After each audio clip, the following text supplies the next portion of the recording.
Bismillah ar-Rahman ar-Rahim. Toujours dans la série Une vidéo, un hadith. Nous sommes avec le Sahih al-Bukhari, tome 1. Donc chez les pseudo-sunnites, c'est extrêmement authentique. D'ailleurs, il n'y a pas que lui qui rapporte ça. Je rapporte Bukhari parce qu'il est traduit en français. J'aurais pu très bien rapporter les autres, mais ils sont en arabe. Donc pour montrer à mon public francophone la véracité de mes dires, je ramène Bukhari en français. Ou alors je ramène Muslim en français. Voilà. Bon. Donc, toujours dans la série Un hadith, une vidéo, Bukhari, tome 1, nous avons ce hadith ici, là. D'accord? Bon. C'est le hadith numéro 786 qui nous dit, An Mutrifi ibn Ibad ibn Abdillah قال صليت خلف علي بن أبي طالب رضي الله عنه أنا وعمران بن حسين فكان إذا سجد كبر وإذا رفع رأسه كبر وإذا نهض من الركعتين كبر فلما قضى الصلاة أخذني بيدي عمران بن حسين فقال قد ذكرني هذا صلاة محمد أو قال لقد صلى بنا صلاة محمد. Bon, ça veut dire quoi? Lorsque le califat a été divisé en deux groupes, un groupe en Syrie qui suivait Muawiyah, le fils d'Abu Sufyan, ceux qui sont devenus aujourd'hui les pseudo-sunnites, et un groupe qui suivait Ali en Irak, le califat d'Irak, d'accord? Ceux qui suivaient l'imam Ali, qui sont aujourd'hui devenus les chiites. D'accord? Bon. Imran ibn Hussein, il a voyagé, d'accord? Il a voyagé de Médine vers Al-Koufa, la mosquée de l'imam Ali. Et quand il est arrivé à Al-Koufa, Imran ibn Hussein, qui était un compagnon, très très connu, très ancien, il a prié avec ses compagnons, il a prié derrière l'imam Ali. L'imam Ali dirigeait la prière. Bon. Et lorsque la prière elle est finie, Imran ibn Hussein, il dit à ses compagnons de voyage, il leur dit, cet homme, Ali, vient de diriger notre prière comme l'a dirigé le prophète Mohammed, sallallahu alayhi wa sallam. Ça veut dire quoi? Ça veut dire que déjà à cette époque, très peu de gens priaient la prière du prophète. C'était politique. Si les Omeyyades, le califat de Syrie, ceux qui sont devenus les pseudo-sunnites aujourd'hui, si les Omeyyades voyaient quelqu'un prier comme le prophète ou comme l'imam Ali, il risquait la peine de mort. Il risquait d'être tué. Donc les gens ne priaient plus la prière du prophète. Et ici on a, regardez. Ici il dit, alors j'ai du mal parce que je lis à travers l'écran du téléphone. D'accord? Bah. Nous rapporta, selon moi, Mutarif ibn Abdallah a dit, avec Imran ibn Hussein, le compagnon, je fis la prière derrière Ali ibn Abi Talib, comme imam. Ce dernier prononçait le takbir lorsqu'il se prosternait.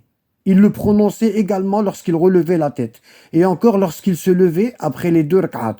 La prière achevée, Imran ibn Hussein, le compagnon, me prit par la main et il me dit, cet homme vient de me rappeler la prière de Mohammed, du prophète Mohammed, ou, suivant une autre chaîne de transmission dans les autres livres de hadith pseudo-sunnites, cet homme vient de diriger notre prière comme le faisait Mohammed. Oui, ça veut dire que même Imran ibn Hussein, le compagnon, il priait pas la prière du prophète, par peur. Bon. Si on va ici, par exemple, on va au hadith 826 de Bukhari, toujours le même livre. D'accord? Bon, pareil, nous avons prié Imran et moi derrière Ali ibn Abi Talib, radiallahu anhu, alayhi salam, à chaque fois qu'il se prosternait, il prononçait le takbir. Il le prononçait également lorsqu'il relevait la tête et qu'il se mettait debout après les deux rak'at. Lorsque Ali eut terminé sa prière, Ali ibn Abi Talib, sa salutation finale, Imran me prit par la main, il me dit, la prière que vient de diriger cet homme est celle de Mohammed. Ou, cet homme vient de me rappeler la prière que je priais avec le prophète Mohammed. Vous voyez? Déjà à cette époque-là, et là on est combien là? On est 25-26 ans après la mort du prophète. 25, 26, 27 ans après la mort du prophète. Déjà, les gens, ils priaient plus la prière du prophète. Pourquoi? Parce qu'ils avaient peur, tout simplement. Parce qu'ils avaient peur. Voilà. Donc, vous imaginez, les gens, ils disaient plus Allahu Akbar. Ils ne disaient plus. Si aujourd'hui on prie, et à chaque prosternation, chaque génuflexion, chaque fois qu'on relève la tête, hein, on dit Allahu Akbar, c'est grâce à l'imam Ali. Parce que les compagnons, ils ne les disaient plus. Bon, maintenant vous me dites, ouais, mais Anabad, tu dis que c'était politique et tout, mais qu'est-ce qu'on en sait? On n'était pas là, on n'a pas été voir et tout, ça ne tient qu'à toi et tout. Ben non, regardez, on est toujours dans le Bukhari, regardez, toujours dans le Bukhari, voilà, ici, c'est facile, hein. On va au hadith numéro 530, d'accord, 530, Amr ibn Zurara nous rapporte en ces termes, non, ici, excusez-moi, hadith 529, dans le Bukhari, hein, regardez, hop, 529, Moussa ibn Ismaïl nous rapporte en ces termes. Mahdi nous rapporta, selon Raylan, selon Anas ibn Malik, le serviteur du prophète, hein, il a dit « Je ne reconnais plus rien de ce qui était au temps du prophète Mohammed. » Il ne reconnaît plus rien. Même, hein, ils lui ont dit, les gens, et la prière aussi, tu la reconnais plus. Lui dit-on. Il dit « La prière, répondit-il, ne vous l'avez-vous pas assez négligée ?» Même la prière. Hatta salat. Vous voyez? Et ici, pareil.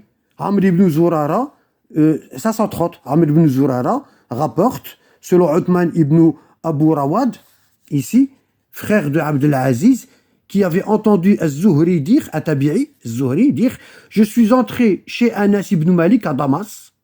Donc Anas, il était avec les pseudo-sunnites.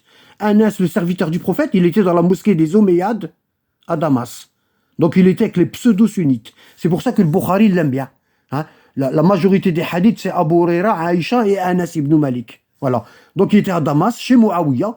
Alors qu'est-ce qu'il faisait chez Muawiyah? Pourquoi il n'a pas été chez Ali? Parce que Ali, comment dire, il donne pas de subvention. Vous comprenez? Il n'y a pas de sous-table, des pots de vin chez Ali. Hein, il pleurait. Hein, c'est de ta faute. Si tu avais été chez Ali, tu aurais prié la prière du prophète. Mais comme tu es resté chez Muawiyah, tu pries derrière Muawiyah et tu pries pas la prière du prophète. Donc Anas ibn Malik, il pleurait, et on lui dit, qu'as-tu à pleurer? Lui dis-je. Ah, répondit-il, je ne reconnais plus rien de ce que j'ai vécu autrefois, à l'époque du prophète. Il ne restait que la prière, et la voici elle-même négligée. Il ne prie plus la prière du prophète. Vous vous rendez pas compte? C'est incroyable. Hein, et il continue à ne plus prier la prière du prophète. C'est incroyable. Hein, hein, parce que qu'est-ce qu'il dit ici? Regardez. Qu'est-ce qu'il dit? Ici, on a le hadith 842, toujours dans le Bukhari. D'accord? Bon. Abu Ma'bad me rapporta que Ibn Abbas, le cousin du prophète, hein, a dit, radiallahu anhu, a dit, je savais au takbir, hein, que la prière dirigée par l'envoyé d'Allah était achevée. Ça veut dire quoi? Ça veut dire qu'à la fin de sa prière, le prophète il disait Allahu Akbar, Allahu Akbar, Allahu Akbar, en levant les bras et en les reposant 3 fois. Est-ce que les sunnites ils disent ça à la fin de la prière? Non. Ils disent salam alaikum. Hein? Ils disent pas Allahu Akbar. Nous, après le salam, on dit 3 fois Allahu Akbar, Allahu Akbar, Allahu Akbar. Les sunnites ne disent pas le takbir après la prière.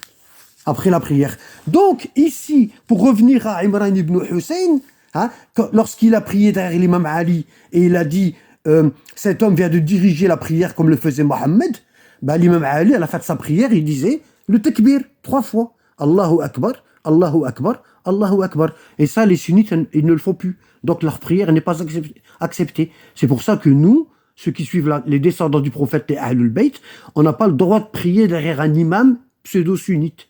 Voilà. Parce que la vraie sunna, je les appelle pseudo-sunnites, parce qu'ils n'ont de sunnite que le nom. La vraie sunna, c'est le fait de suivre le prophète. Hein? Et l'imam Ali, il suivait le prophète. D'accord? Donc, on doit prier comme l'imam Ali priait. Si on prie comme l'imam Ali priait, automatiquement, on prie comme le prophète priait, et automatiquement, on suit la sunna. Et ça, c'est dans leur livre, mais ils ne veulent pas l'accepter parce qu'ils ne lisent pas leur livre. Barakallahu fikum.